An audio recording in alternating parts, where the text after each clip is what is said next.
Hey guys, Dave Stem, Yacklash Fishing and founder of the North American Kayak Anglers Association. Today I thought I would do a walkthrough of my fishing kayak. I fish an Old Town AP 136 and I want to show you guys everything that I've added to it that was not stock on the boat, and more importantly, tell you if I had to do this all over again, would I still do the same thing? Would I put the same things on it? Would I do anything different? What would I leave the same? What would I do different? That type of thing. So without further ado, let's get right into it. So if you don't know, the Old Town AP 136, in my opinion, and I've only fished a Field and Stream Eagle Talon and a Hobie PA 14 prior to the 180 drive or the 360 drive. So keep that in mind when I say, in my opinion, the Old Town AP 136 is the best fishing platform kayak made. Now, that is my perspective because it fits my needs perfectly, and we'll talk about some of that as we go through it. So we'll just start up here at the, well, I guess let's start on the trailer. I have an Easy Loader. I think that's a Continental Easy Loader trailer made in Fort Pierce, Florida, which is right up the road from where I live. I bought a kayak cart, the one that's recommended for this kayak, and I think that's a Wilderness system.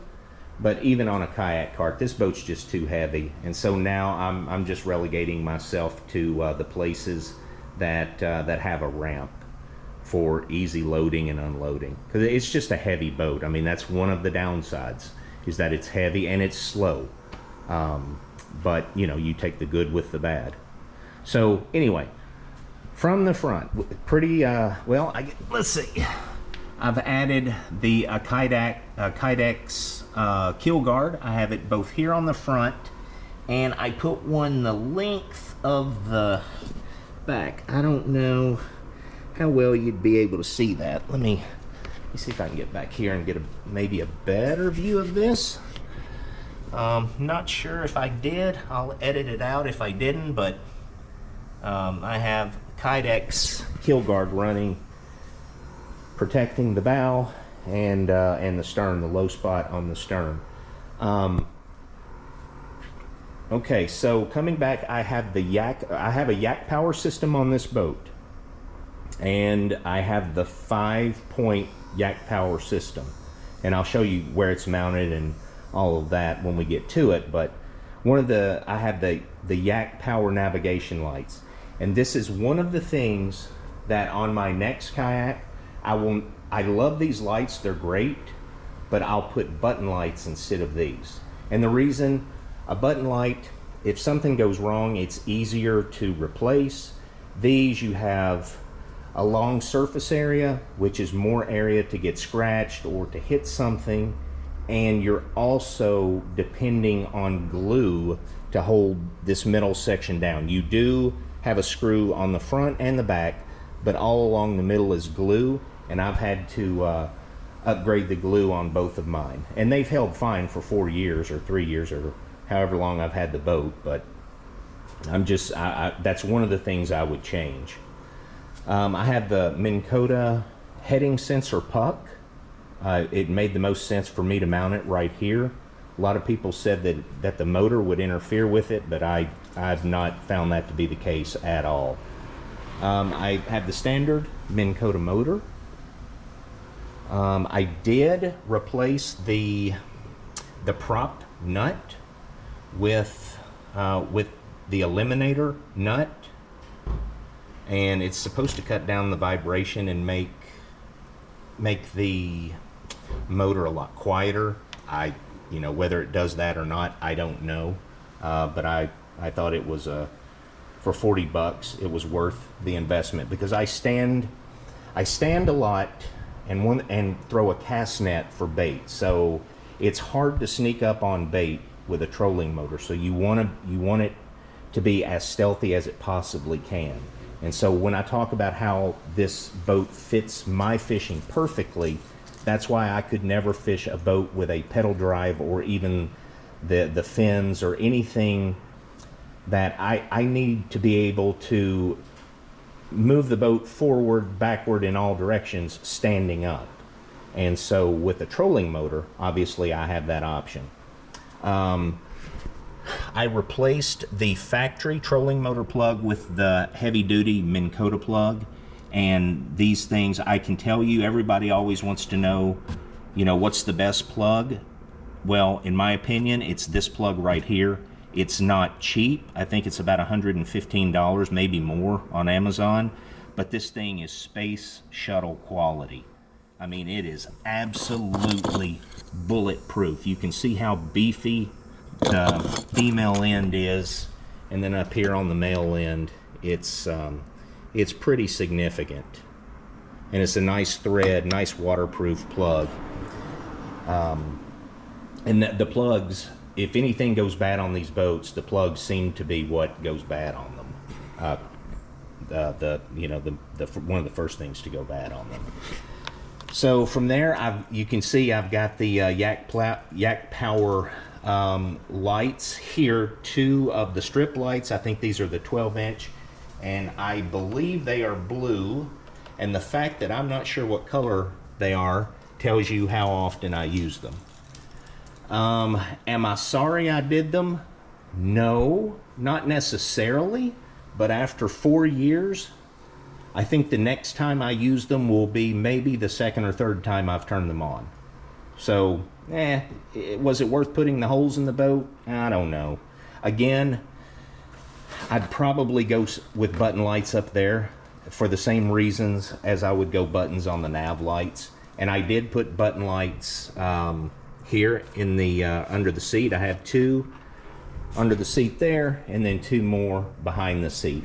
And I do turn those on occasionally, but yeah, not very often, if I'm being honest. Let's see, I run the Humminbird Helix 7, which suits me fine because all I really use that for is to tell me the depth. Let's see, I have 2 Yak Attack arms for filming now. So this is the one, the front arm, and I have one on the back, which you'll see. I have this little bucket here that post-trip becomes a place for me to hang baits and spray them off, spray the salt water off and let them dry. And during the trip, it's just a catch-all. I throw trash in it, lures after I take them off and tie something different on. It's just a great little bucket. You'd be surprised how handy this thing comes in.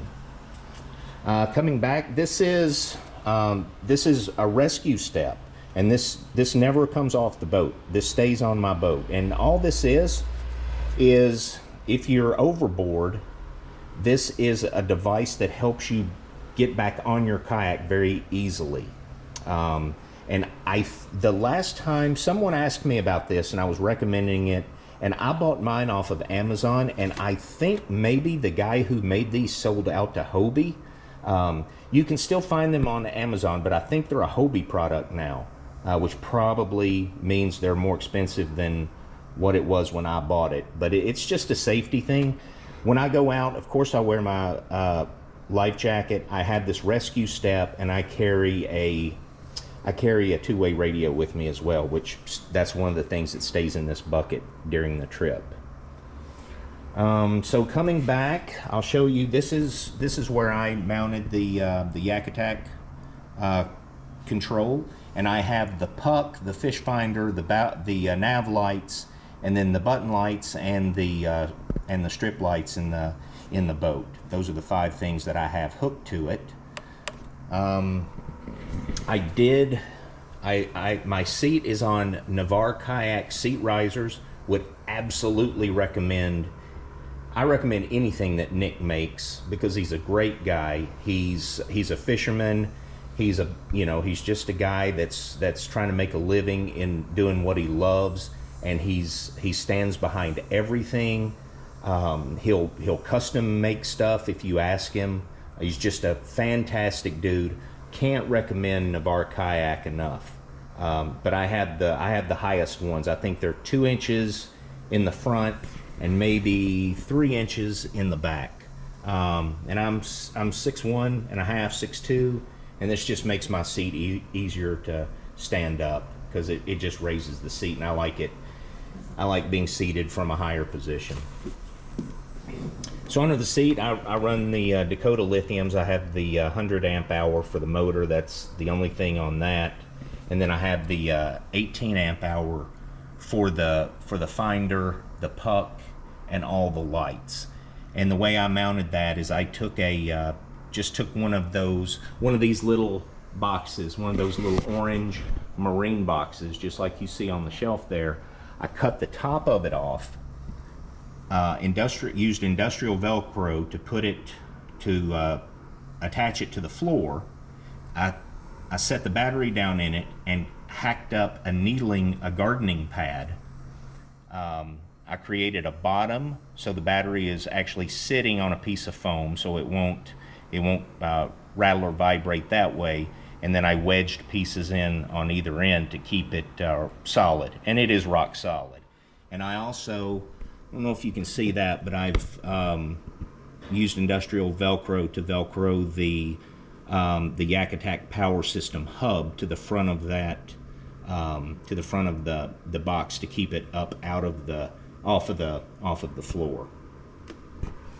I also replaced the plug at the battery end, and this is the Marinko plug. It's less expensive than the Dakota plug, and so far it's held up fantastically. As you can see, I just leave it plugged in. I've got dielectric grease on it, but it's a much beefier than the Old Town plug that comes with it.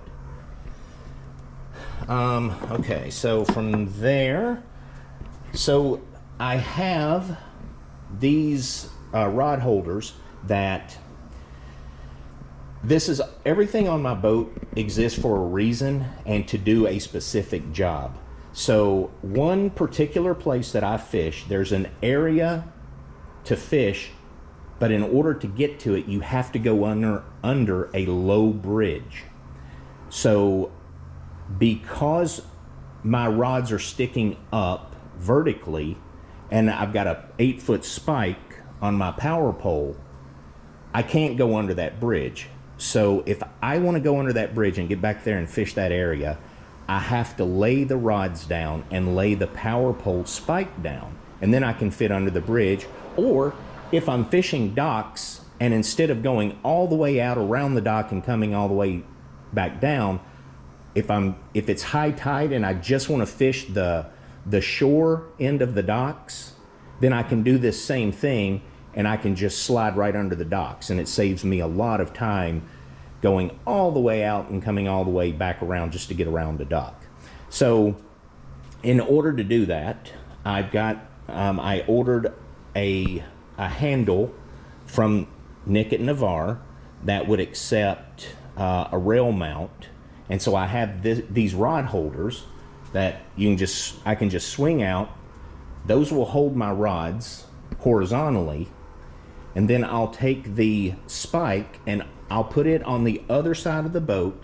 And if you can see, I have a little eyelet there with a Velcro strap here and one right in front of my Minn Kota, and I'll strap either end of the power pole spike there so that it stays right against the boat and it's not sticking up, and obviously I can get under the bridges or under the docks or whatever. And then when I'm not using it, of course, they just fold in and fold out of the way.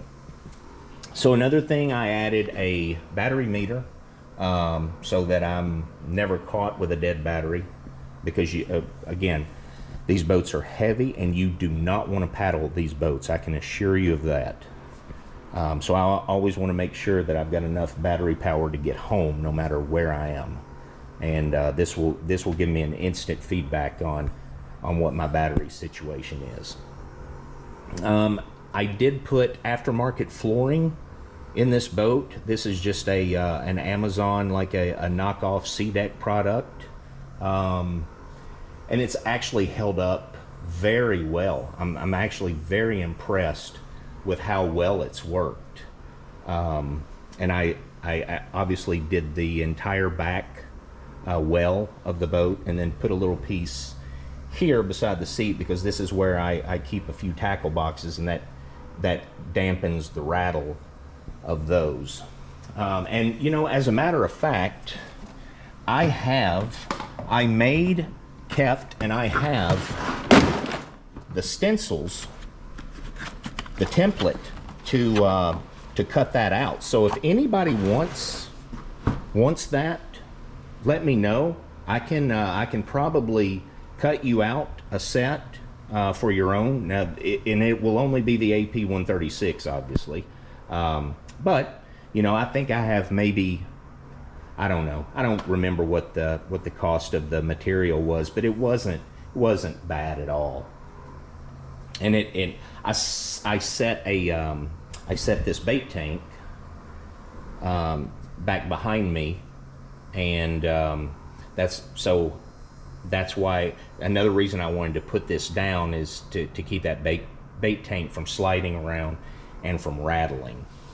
And because that I have that bait tank there, I can't use a black pack, which is where my rod tubes were attached to. So once again, I went to Nick at Navarre and I said, "Hey Nick, here's what I've got. I need something that will hold my rods." And this is what he sent me. He sent me the base and these tube tops, and I just had to go to Home Depot and buy the PVC and spray paint the PVC and put this together, and it works fantastically. And other than that, on the back, I did put a micro power pole. And guys, this is a $600 option, and I will tell you without any hesitation, it is the best thing I've added to my boat.